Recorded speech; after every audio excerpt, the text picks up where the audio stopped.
Ellen White e a farsa da autoridade para revelar pecados. Ellen White afirmou ser a mensageira especial de Deus e ter sido incumbida da tarefa de revelar e repreender pecados secretos. Ela alegou que Deus lhe havia agradado abrir os segredos da vida interior e os pecados ocultos de seu povo. Ellen White descreveu seu dom de forma abrangente, afirmando que podia ver as pessoas, suas casas, ouvir suas conversas e estar em seus conselhos, escutando tudo o que discutiam em particular, assim como o próprio Deus. Ela afirmou que nada podia ser escondido dela. O dever de expor erros e revelar pecados ocultos foi colocado sobre ela como uma tarefa desagradável, conforme registrado nos seus Testemunhos, volume 3, página 314. Muitos dos seguidores de Ellen White consideravam-na dotada de poderes sobrenaturais. Eles a procuravam para aconselhamento como se estivessem indo ao próprio Deus. Esta crença na sua onisciência era comum entre os membros e líderes da igreja, mas mais tarde foi caracterizada como supersticiosa por aqueles que a conheceram melhor. O presidente da Conferência Geral, Arthur Daniels, desde 1901, admitiu em 1914 que no início do seu ministério pensava que a senhora White soubesse tudo sobre ele e lesse seus pensamentos. Ele posteriormente reconheceu que essa visão era supersticiosa. O editor da Review and Herald, Wilcox, relatou que, quando jovem, pensava que Ellen White podia olhar através dele e que sabia tudo o que ele tinha feito. Ele também rotulou essa percepção como supersticiosa.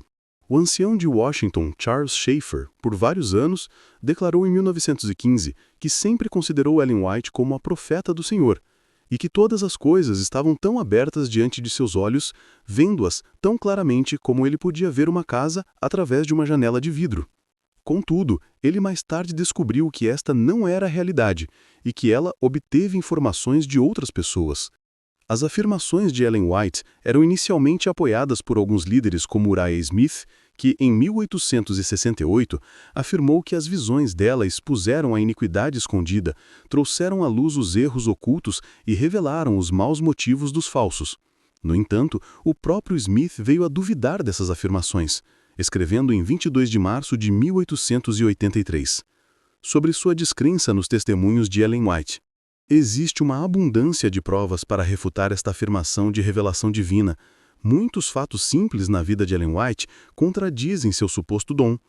O caso de Nathan Fuller é apresentado como um exemplo contundente da falha de Ellen White em detectar a corrupção. Fuller era um homem respeitado e de grandes habilidades, que supervisionava uma grande igreja em Niles Hills. Por volta de 1870, Ellen White e seu marido visitaram essa igreja e ficaram hospedados na casa de Fuller. Tiago White elogiou Fuller publicamente como um homem piedoso. Poucos dias depois da visita, uma irmã, movida pela consciência, confessou que Fuller praticava adultério há anos com 5 ou 6 mulheres da igreja. As mulheres confessaram e Fuller teve que admitir seus atos. O choque e a vergonha atingiram toda a denominação, mas especialmente a senhora White. Observe que ela esteve na casa de Fuller por dias, reuniu-se com ele e com as mulheres envolvidas, mas não sabia nada de toda aquela podridão. Esse caso é considerado como uma revelação da falsidade da afirmação de Ellen White sobre pecados ocultos. Somente após o conhecimento público do escândalo, Ellen White produziu um testemunho sobre o caso Fuller, impresso em Testemunhos para a Igreja, volume 2, páginas 449 a 454. Para se desculpar por sua ignorância, Ellen White disse: "Creio que Deus planejou que este caso de hipocrisia fosse trazido à luz da maneira que tem sido. Deus o escondeu dela e deixou as mulheres expô-lo. Se houvesse algum caso em que o seu suposto dom de revelar pecados ocultos fosse necessário, seria este, dado o longo histórico de maldade generalizada e terrível envolvendo uma igreja inteira." Vários outros exemplos de ministros de alto escalão envolvidos em má conduta vieram à luz, demonstrando a ignorância de Ellen White até que a exposição fosse feita por fontes humanas. O caso de um ministro proeminente, mencionado anteriormente por Smith, que tentou seduzir a esposa e a filha adotiva de um ancião da igreja. O inquérito revelou que ele vinha praticando o mesmo em outros lugares. Embora Ellen White tivesse estado com ele em reuniões por semanas, ela estava em total ignorância sobre o assunto, até que tudo fosse revelado. Outro caso envolveu um ministro confiável e valioso, que foi descoberto por sua esposa, que encontrou cartas revelando sua relação ilícita. Pouco antes de uma reunião da Conferência Geral, ele foi impedido de pregar e confessou publicamente. Como de costume, Ellen White só teve um testemunho sobre isso depois da exposição, intitulado O Pecado da Licenciosidade.